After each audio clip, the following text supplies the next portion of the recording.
Minuit, la jeune Terre en fusion entre en collision avec un autre planétoïde appelé Théa. La Lune se forme. De minuit à 4h30, la planète et l'atmosphère se transforment.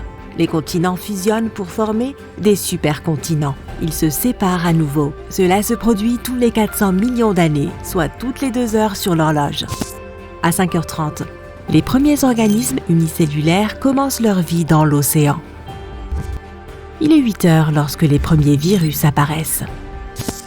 À 11 heures, les bactéries photosynthétisantes ont réussi à absorber suffisamment de lumière pour remplir l'atmosphère d'oxygène. Cela prend 1 milliard d'années, soit 6 heures sur notre horloge. À 11h35, la toute première boule de neige de la Terre se forme. Même les océans se transforment en glace. Ne t'inquiète pas, tout aura fondu à midi. À 13h, des cellules spéciales avec des organes internes prennent vie. 3 heures plus tard, elles commencent à se diviser en 3 groupes qui deviendront finalement des champignons. Faisons une avance rapide, pendant que ces cellules passent de forme de vie simple à complexe. À 19h20, quelque chose de familier apparaît, des éponges.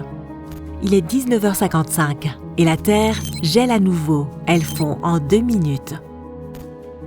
20h, regarde dans l'océan. Les premiers cténophores apparaissent. Vers 20h30, la Terre voit apparaître sa couche d'ozone. En seulement 2 minutes, l'océan se remplit de plantes. À 20h45, la vie est florissante dans la mer. Des méduses nagent désormais autour des coraux. Les étoiles de mer sont en route.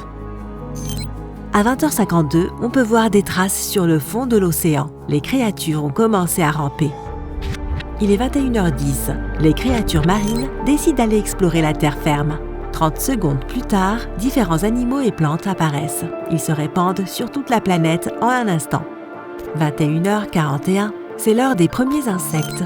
Ils se nourrissent des plantes et des arbres nouvellement formés sur la terre ferme. À 21h45, les premiers animaux à 4 pattes apparaissent dans les eaux peu profondes.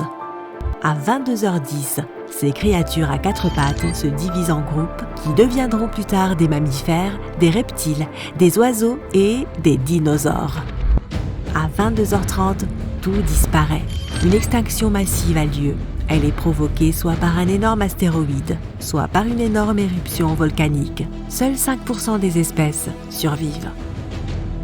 22h34, les dinosaures font enfin leur apparition. Le premier était le Nyasasaurus, mais les experts ne sont pas sûrs qu'il soit bien le premier du genre, ou un proche cousin qui s'est transformé en dinosaure. 22h45 marque une autre extinction de masse. Les premiers dinosaures y survivent et en profitent pour se répandre dans le monde entier. Dans 5 minutes, le tyrannosaure apparaîtra. À 23h, les premiers oiseaux apparaissent en Europe. Il est 23h15 et les mammifères se séparent en différents groupes. Ils vont se ramifier et former des baleines, des éléphants, des tatous et des primates. À 23h17, les dinosaures atteignent leur taille maximale. Le plus grand de tous les temps est l'Argentinosaurus. Il est aussi long que 10 autobus scolaires et assez grand pour glisser sa tête par une fenêtre du 7e étage. Il est 23h26 quand un astéroïde géant s'écrase sur la Terre. De la poussière vole partout. Quelques secondes plus tard, tout s'éclaircit, mais les dinosaures ont disparu. Avec la disparition des dinosaures, les quelques mammifères restants peuvent prendre le contrôle de la planète. À 23h30, les primates se séparent en 2 groupes et l'un d'eux deviendra un singe, puis un gorille, puis un peu plus tard un humain. À 23h58, les chimpanzés et les bonobos apparaissent. 15 secondes plus tard, les espèces d'homininées commencent à marcher sur 2 jambes.